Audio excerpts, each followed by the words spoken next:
Hi guys, this is Krista from Mosaic Party and Event Design, here today with some more blooms by Mosaic. So today I want to show you how to make these filler greens. These are a super simple narrow leafed green that I like to make into sprays like this, and I use them for fillers on blooms. I have a bloom here just to give you an example. I'm working on this hydrangea, and it is a great way to add extra life to those single blooms or even your bouquets and arrangements. Quite often I will work with the actual leaf that works with each flower bloom that I put in my arrangements, but these kind of extra textures are great for giving you a little bit of organic movement and flow. I will talk about my hydrangea another time and possibly do a tutorial on it. This is just a small one that I'm working on. But for now, it's going to be the greens. So, what you'll need to do this project is some cone-shaped coffee filters. More specifically, we'll be working with a colored coffee filter, and I'm going to show you quickly how to do the coloring on that. We'll talk about that a little bit more in a bit.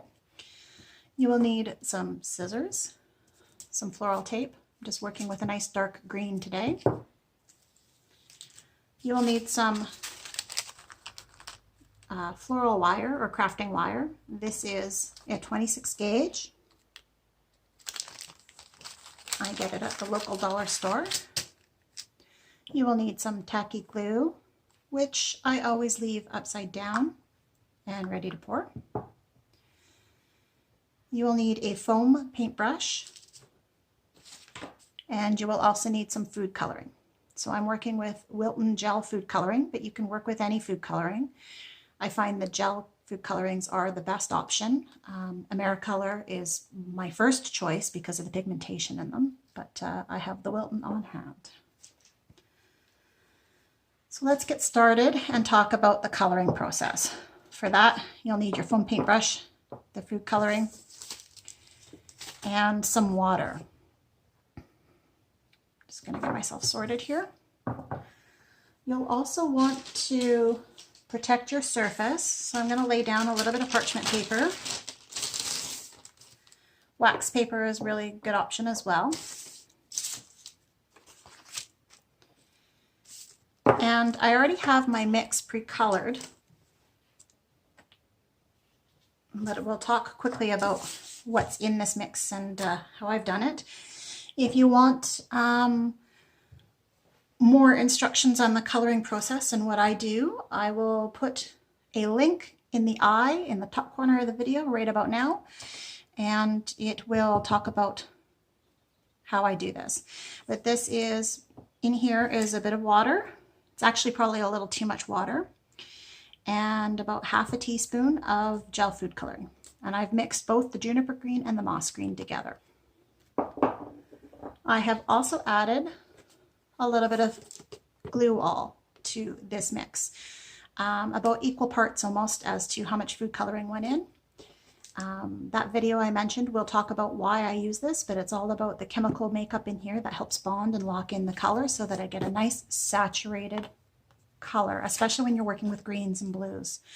They tend to blotch and fade out of coffee filter paper really easily, so this glue in here helps lock it in. You can use another glue like school glue or tacky glue, however, it's not as strong in the bonding and therefore doesn't hold your color pigmentation as good. So we're going to take a coffee filter and our foam brush, and we're going to just push the color right into the paper. The reason why I use a foam brush is to help control how much moisture stays in my filter. So I always turn my brush to the side and pull out the excess, or flatten it down and really just push out that extra moisture, because you don't want too much. If there's too much moisture in here, the color is going to dry blotchy and go all wonky on you as it dries. I always look to both sides to make sure it's gone all the way through. And then you leave it flat to dry. Preferably not in the puddle that you've been working with. So have another sheet laying aside that you can lay it to dry. Because there is glue in this mix, and it depends how much glue you've used, you may want to go through when they're still damp and just open them up a little bit. It helps the paper from drying stuck together and becoming one solid sheet. And that's how I color my coffee filters. So I'm just going to set this stuff aside.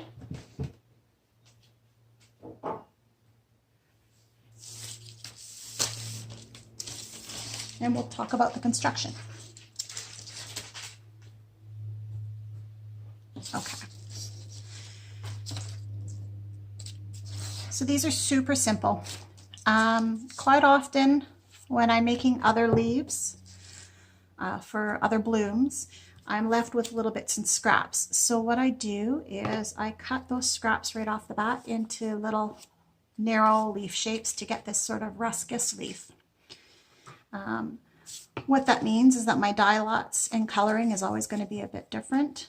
I don't know how well the camera is going to pick that up, but you can see this one's more of olivey green. This one's more of a forest green.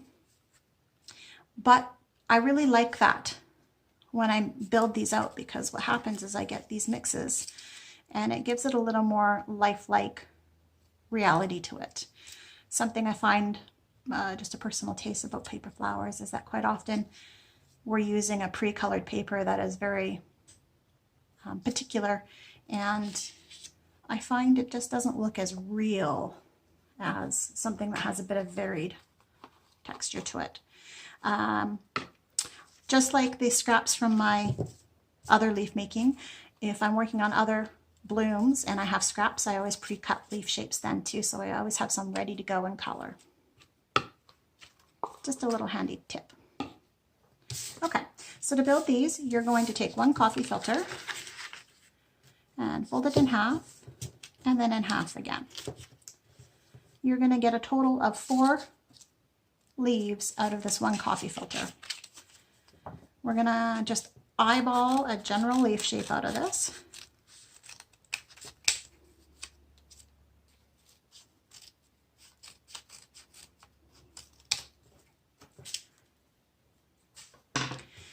And you'll have ended up with 8 separate pieces, but 4 complete sets, because you need 2 per.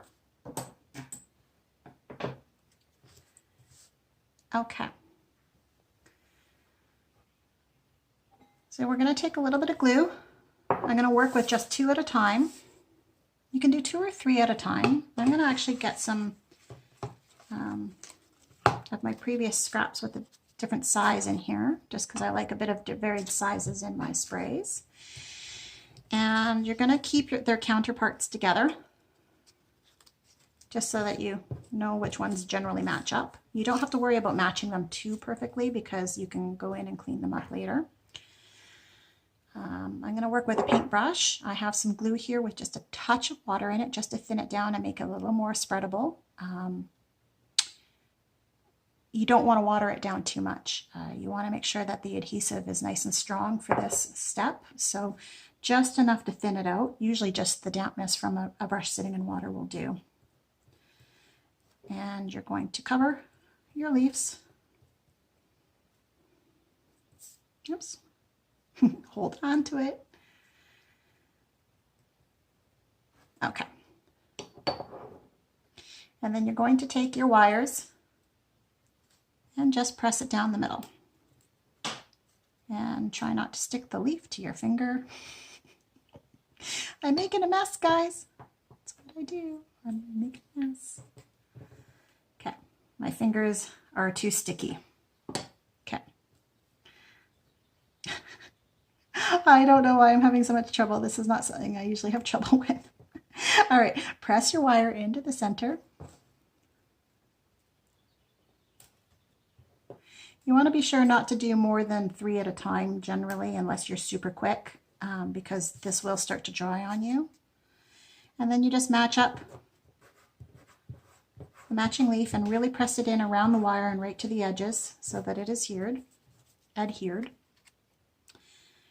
Don't worry about being too perfect and lining up. If it's way off, fix it, but otherwise you can go in with your scissors and clean up any edges that don't line up. I would recommend you wait till they're drier to do that, because when you try and trim them when they're wet, it tears and does something funny to the paper. However, while they are wet, this is what you do want to do. You want to kind of cup and pinch, tighten and roll that edge around the wire.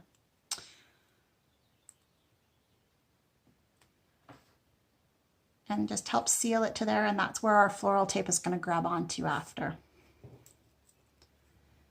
You want to do this now while they're damp, because if you try and do this when they're dry, it is going to crumple and do funny things for you. It's just not going to work very well. So, however you find this easiest, just find your pattern in it, but it also gives you a cupping in the leaf.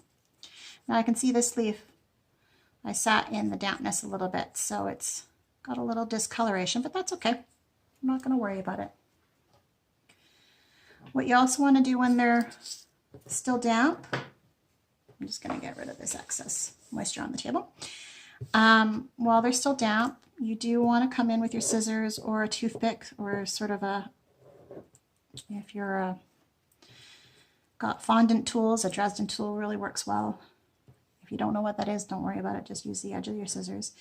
And I just go on either side of the wire to create a vein, and then I create little additional leaf veins in here, just to highlight it and give it that general leaf feel. I can see I have a bit of fold in the paper here. I'm not worried about it. Leaves have crinkles and folds and aren't always perfect.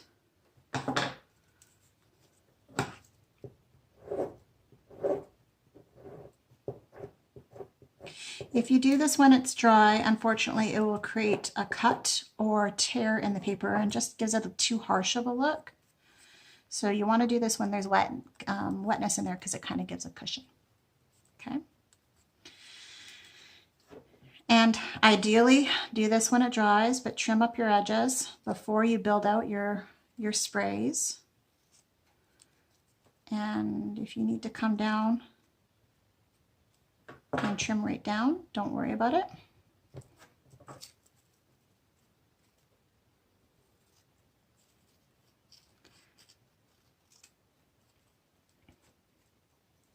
This is a super easy way to get a lot of life into your mini bud vase arrangements and whatnot. So, all right, so we have some leaves. I'm just going to quickly make 2 more so that I can show you making a full spray of 5.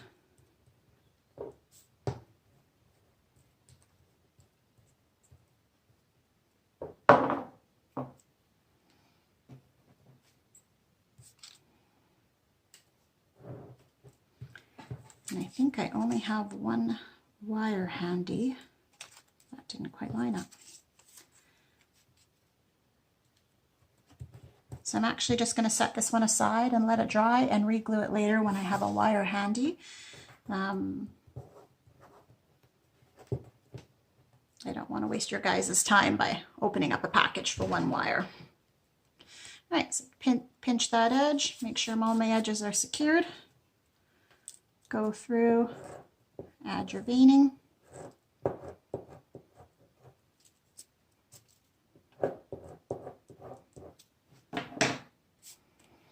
Clean up any edges when it's a bit drier. And then let's go through constructing it. So you're going to take some floral tape and start with 1 or 2, doesn't matter. If you start with 2, I offset them a little bit, but I keep in mind where my floral tape is going to grasp, because I don't want wires showing. You're just going to get that started.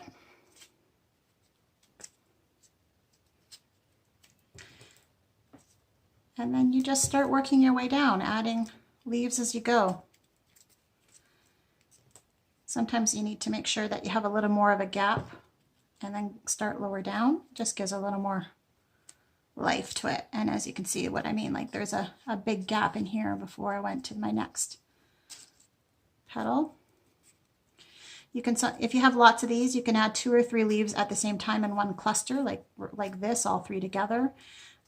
Or you could just go individually, one by one, working your way down.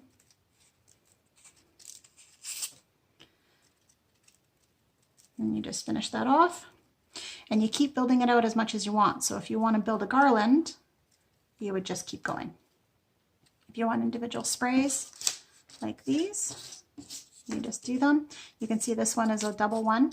I'm going to go back in later and probably make this a garland and just start adding them to each other.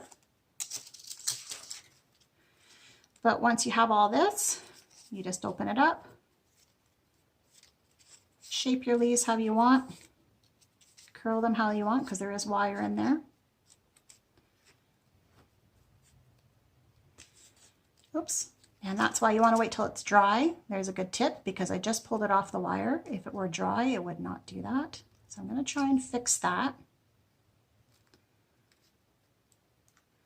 And I don't think I'm going to be able to, so I'm going to have to pull that guy right out. So make sure you let them dry before you construct. And that is how I'm building filler greenery sprays.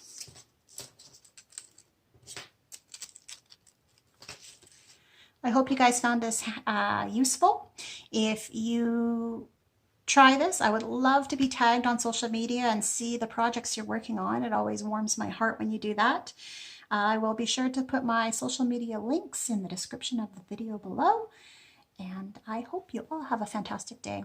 Happy crafting, everyone. Cheers.